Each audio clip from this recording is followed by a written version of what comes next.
여러분 안녕하십니까? 뉴스라이브 문을 엽니다. 이번 지방선거에서 선택받지 못한 구청장들은 사실상 오늘이 마지막 공식 일정일입니다. 주민으로 돌아가거나 지역에서 봉사를 하거나 다른 생업에 종사하는 등 저마다 앞으로의 계획들이 전해지고 있습니다. 오늘 뉴스라이브에서는 민선 6기를 마지막으로 하는 구청장들 소식 준비했습니다. 6월 29일 뉴스라이브 지금부터 시작합니다. 오늘의 헤드라인입니다. 3선 도전에 성공한 성장현 용산구청장이 앞으로 4년간 복지와 개발에 전념하겠다는 비전을 밝혔습니다. 장마철을 맞아 광진구에는 또다시 바퀴벌레와의 전쟁이 시작됐습니다. 주민들의 살충제와 구청 방역으로는 역부족입니다. 마을버스 노선 변경으로 홍은일동 주민들이 반발하고 있습니다. 대체 노선이 짧아 중간 환승을 해야 하고 학생들의 등하교 피해가 많다는 겁니다. 종로의 차량 제한 속도가 시속 60km에서 50km로 하향 조정됐습니다. 보행자 안전을 위한 건데 석 달 후부터는 단속도 들어갑니다. 도시개발 전문가로서 중구에 많은 변화를 가져왔던 최창식 중구청장. 이번 지방선거에서 3선 도전에 실패하면서 임기를 마치게 됐습니다. 최 구청장의 지난 7년을 돌아봤습니다. 진기훈 기자입니다. 2011년 보궐선거로 중구청장에 당선된 최창식 구청장. 재선에 성공하며 7년간 중구 곳곳에 다양한 변화를 이끌었습니다. 명동과 남산 일대로 대표되는 서울의 관광도시인 중구. 하지만 쇼핑에 집중된 관광 구조를 벗어나지 못했고 이러한 아쉬움은 일동 일명소 사업을 구상하는 토대가 됐습니다. 오는 8월 준공 예정인 서소문 역사문화공원 조성 사업을 비롯해 필동 서해대학문화거리 조성 사업, 다산 성곽길 예술문화거리 조성 사업까지 각 동네가 가지고 있는 고유한 이야기가 보고 즐길 수 있는 관광 요소로 변모한 일동 일명소 사업은 최 구청장의 대표적인 성과입니다. 동별로 스토리를 찾아서 명소로 만들자 하는 것이 일동 일명소 사업인데요. 이것이 상당히 가시적인 성과도 있고 중구의 곳곳에서 한마디로 좀 심장이 뛰게 할 수 있는 활력을 주어는 이런 것들이 이제 그동안에 추진된 거 가시적으로 한 것이 이제 기억에 많이 남죠. 또 적극적인 규제 완화와 민간 기업 투자 유치를 통해 12만 4천여 개의 일자리를 확충했고 일자리 정책 대통령상 수상이라는 쾌거를 거두기도 했습니다. 하지만 인쇄나 조명, 타일 등 중구의 오래된 도심 산업에 젊은이들이 종사할 일자리를 좀 더 마련하지 못한 것은 아쉬움으로 남았습니다. 3월 달에는 전국 자치단체에서 일자리 정책이 중구 것이 최우수 상을 우리 대통령 표창까지 받았거든요. 중구에는 산업이 많이 몰려 있는데 젊은이들이 매력을 느끼는 산업으로 바꿔보자. 산업 구조도 바꾸고 이런 경쟁력을 바꾸자 했는데 이것을 못 이루는 것이 조금. 주민들을 직접 만나 민원을 듣고 1인 방송을 하며 구정 홍보에도 적극적이었던 최 구청장. 무엇보다 주민들의 관심과 성원, 그리고 자신을 믿어준 공무원들에게 감사를 전하며 이번 선거에서 침체된 보수층 결집부터 다시 시작하겠다는 포부를 밝혔습니다. 딜라이브 서울 경기 케이블 TV 진기훈입니다.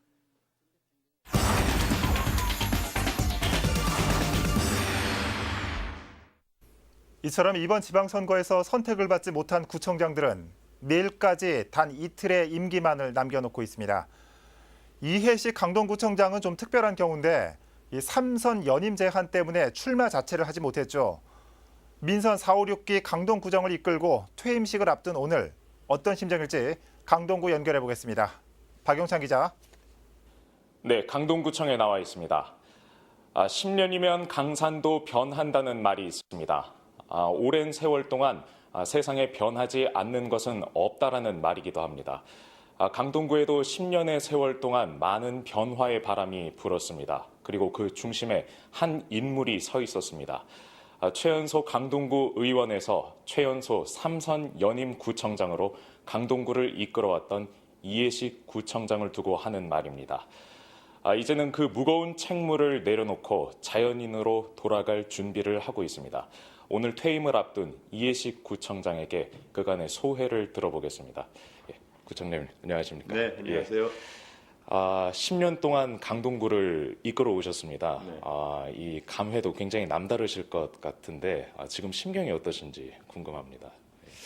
네, 지난 10년 동안 강동구청장으로서 주민과 약속한 것들을 지켜왔고 또 여러 가지 보람도 있었고 또 재임 중에는 뭐 아주 큰 그런 프로젝트 이런 것들을 많이 생각했는데 지금 와서 생각하니까 그동안 큰 과오 없이 이렇게 구정을 무탈하게 마칠 수 있다는 것 그것이 가장 행복하고 또 특히 우리 주민께도 아주 좋은 일이다 이런 생각을 하고 있습니다.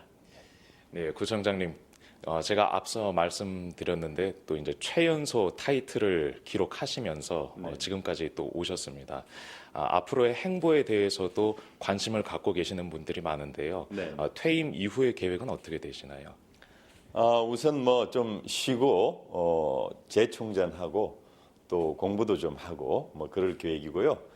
아무래도 이제 그동안 우리 강동구가 추진해왔던 뭐 재건축이라든지 지하철 노선 연장 사업이라든지 업무단지 뭐 등등 큰 일들을 어느 정도는 다 마무리했기 때문에 이제 그런 바탕 위에서 구민의 한 사람으로서 우리 강동구가 어떻게 하면 더 발전할 수 있을까 그런 것도 한번 생각을 하고 또 어떤 방식으로 힘을 보탤까 뭐 그런 생각도 좀 하도록 하겠습니다. 이번에 또 새로운 구청장이 선출이 됐습니다. 네.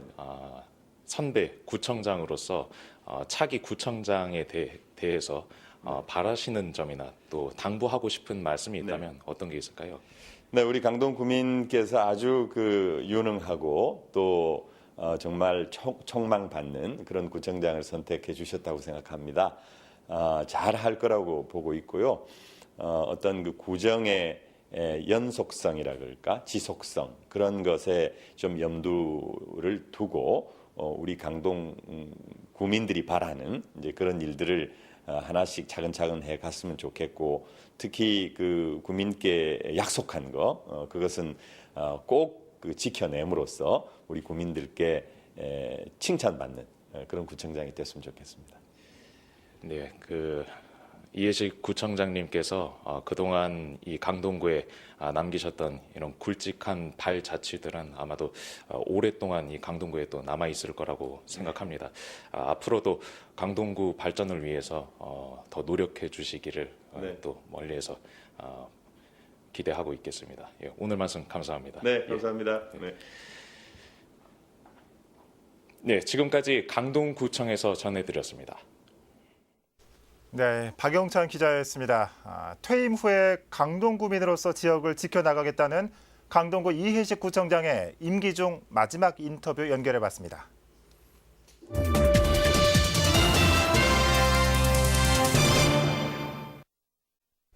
민선 5, 6기에 이어 3선 도전에 성공한 성장현 용산구청장. 지난 용산의 발전을 상전벽해라고 평가하며 앞으로의 4년은 복지 분야에 주력하는 동시에 개발의 속도도 높이겠다고 밝혔습니다. 김동훈 기자입니다. 지난 2010년부터 용산구를 이끌어온 성장현 용산구청장. 용산공원 개발과 용산복지재단 설립, 제주휴양소와 용산 꿈나무 종합타운 건립 등을 내세우며 지난 8년 용산의 변화를 상전벽해라 표현했습니다. 정말로 우리 용산이 하루가 다르게 변해가고 있습니다. 근데 이 변화는 이제 시작에 불과합니다. 어마어마하게 용산이 변화가 예고되고 있습니다. 속도를 내지 못한 각종 개발 사업들은 지난 8년의 아쉬움으로 꼽았습니다. 하지만 구민들의 신임을 다시 한번 확인한 만큼 특유의 조정 능력을 발휘해 낙후된 지역 개발에도 속도를 높이겠다고 덧붙였습니다. 용산은 이제는 재개발, 재건축을 해야 되는 곳이기 때문에 그동안에 버텨왔던 분들도 이제는 충분히 이해가 됐으니까 좀 빨리 갈 수 있을 거라 그렇게 생각을 합니다. 복지 분야에 중점을 둔 미래 청사진도 뚜렷합니다. 그중 치매 안심마을 조성을 첫 손에 꼽았습니다. 올 9월까지 타당성 용역을 진행하고 2022년까지 옛 양주 휴양소 부지에 치매 마을을 완공한다는 계획입니다. 이 치매 문제에 대해서 많은 관심을 가졌습니다. 그래서 용산구가 가지고 있는 양주에 한 3,000평 땅이 있는데 거기에다가 이제 땅을 더 많이 사서 보태서 우리나라 최초로 치매 안심마을을 만들려고 준비를 했습니다. 가족이 행복해야, 좀 편안해야, 그래야 또 살아가는 삶이 좋기 때문에 복지 차원에서 그런 것도 준비하고 있고요. 역사를 두려워하고 역사에 부끄럽지 않은 구청장으로 남고 싶다는 성장현 구청장. 삼선 구청장의 새 장이 열렸습니다. 딜라이브 서울 경기 케이블 TV 김동훈입니다.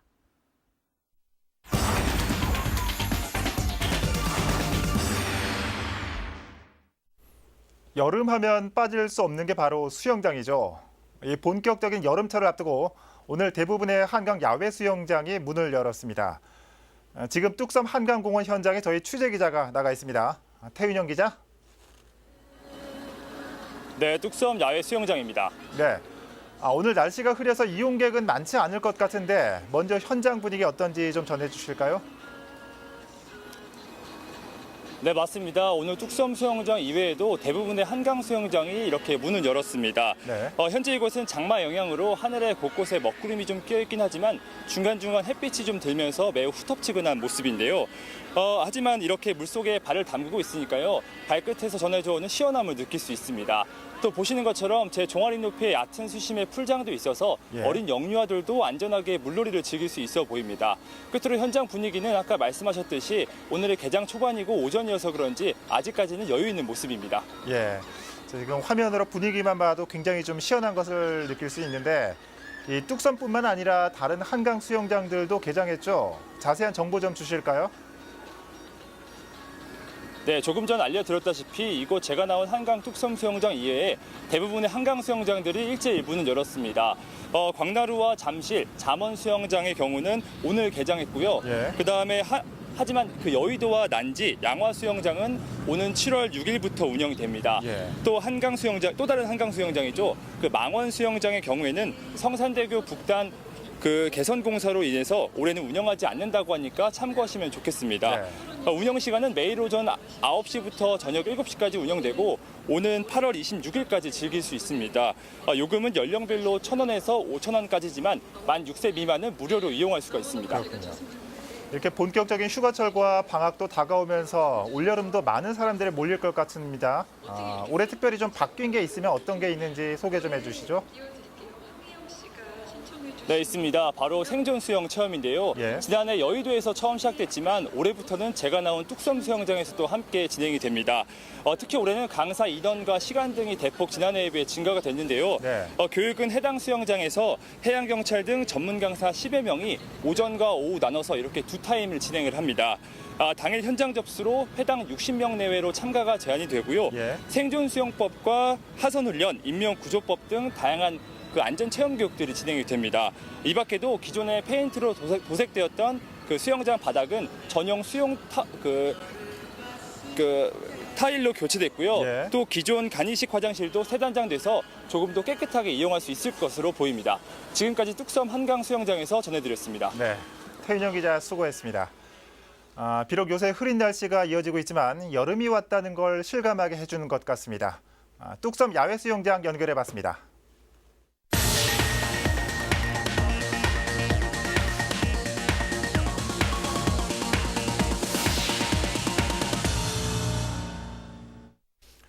마을버스 노선 변경을 두고 시끄러운 곳이 있습니다. 서대문구 홍은동 얘기입니다. 기존에 지나던 마을버스의 경로가 달라지자 기존 노선에서 제외된 주민들이 반발하고 나선 겁니다. 오신영 기자입니다. 서대문 11번 마을버스입니다. 11번 버스는 현재 홍은 1동에서 홍제역을 거쳐 독립문까지 운행됩니다. 그런데 최근 서대문구가 11번 버스의 노선 변경을 추진하고 있습니다. 11번 버스의 노선을 기존 구간 대신 홍은 2동을 출발해 연세대까지 운행하는 것으로 변경하는 내용입니다. 서대문구는 노선 변경 이유를 홍은 1동의 11번 버스 노선 14개 구간이 13번 버스 노선과 중복되기 때문이라고 밝혔습니다. 그렇기 때문에 연세대 방향으로 가는 마을버스가 없는 홍은 2동으로 노선을 변경한 겁니다. 하지만 홍은 1동 주민들은 반발하고 나섰습니다. 홍은 1동을 지나는 13번 버스는 운행 구간이 짧아 독립문역에도 미치지 못하기 때문입니다. 11번 버스의 노선이 변경될 경우 중간 환승이 불가피해 독립문 근처로 등하교를 하는 학생들이 고스란히 피해를 떠안게 된다는 주장입니다. 애들이 홍대역에서 또 한 번씩만 말씀하세요. 편성한다고 해보세요. 그러면 학생들 시간 없는 학생들이 시간이 얼마나 많이 걸리나. 이에 대해 서대문구는 13번 버스를 5대에서 9대로 증차하고 배차 간격도 25분에서 5분으로 단축해 불편을 최소화하겠다는 입장입니다. 13번 마을버스를 타고 거기서 시내버스를 타게 되면 추가 요금이 300원 정도 들어요. 근데 건너서 11번을 또 타게 되면 추가 요금 없이 홍제역이나 아니면은 그거 더 지나서 그 세브란스 병원이나 세브란스 장례식장. 서대문구는 11번 버스 노선 변경안에 대해 서울시의 사전 검토를 받은 상황. 하지만 홍은 일동 주민들은 주민 의견이 노선 심의에 반영돼야 한다는 입장이어서 11번 버스 노선 변경을 두고 논란은 계속될 것으로 보입니다.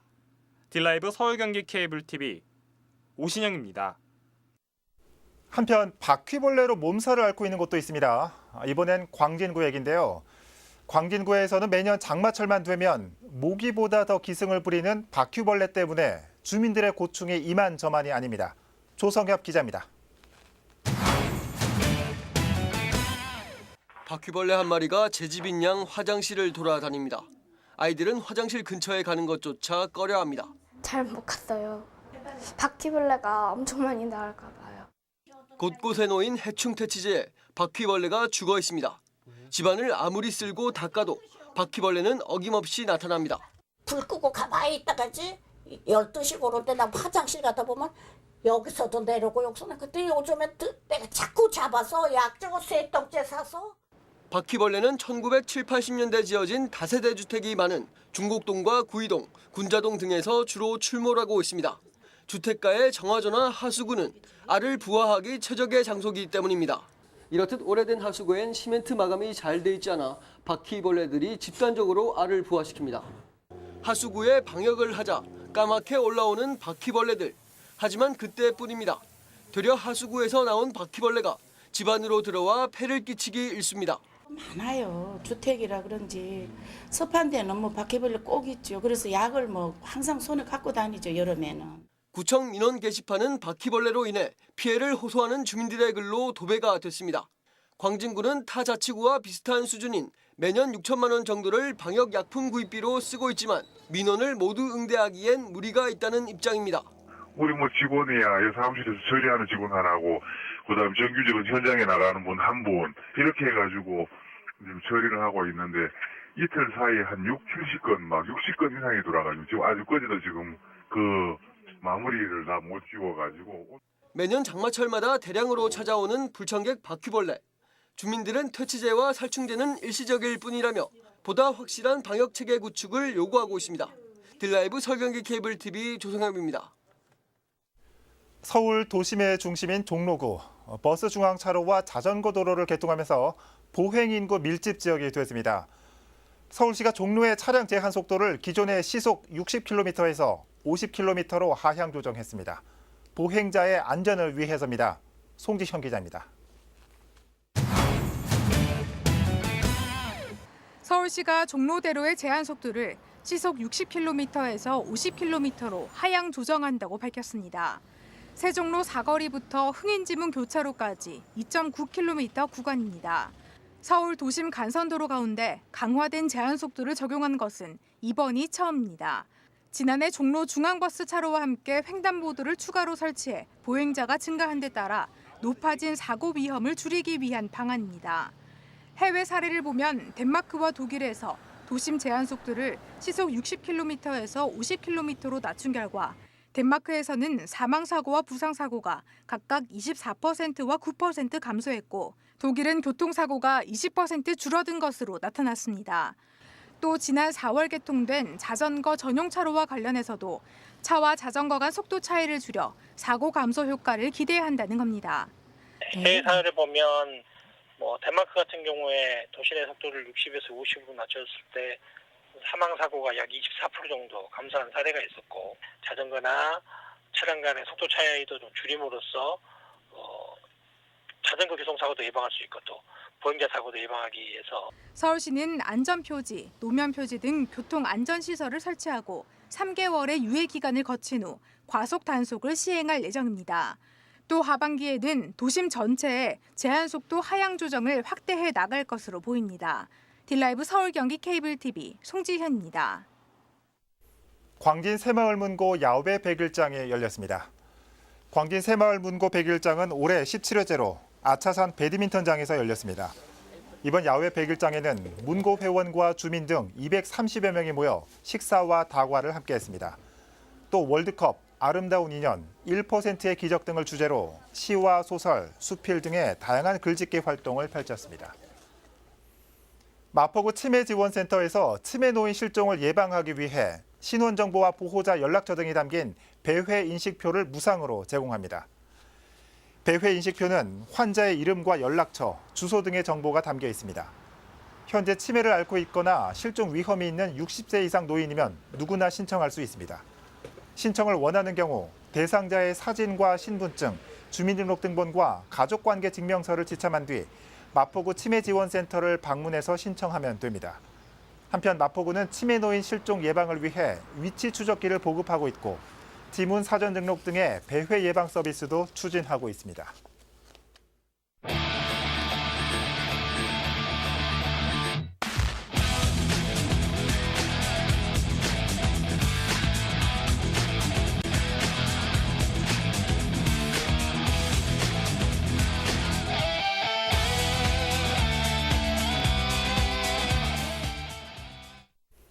선거법 개정으로 2배가량 늘었던 선거 현수막들, 일렬로 펼치면 서울에서 부산을 약 3번 반 갈 수 있는 길입니다.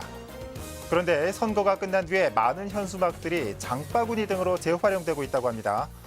환경도 지키고 자원도 절약하고 장애인 일자리도 늘리고 일석삼조 효과라고 하죠. 저도 이번 주말 이 현수막 장바구니 들고 장 보러 가야겠습니다. 뉴스라이브 마칩니다. 시청해 주셔서 고맙습니다.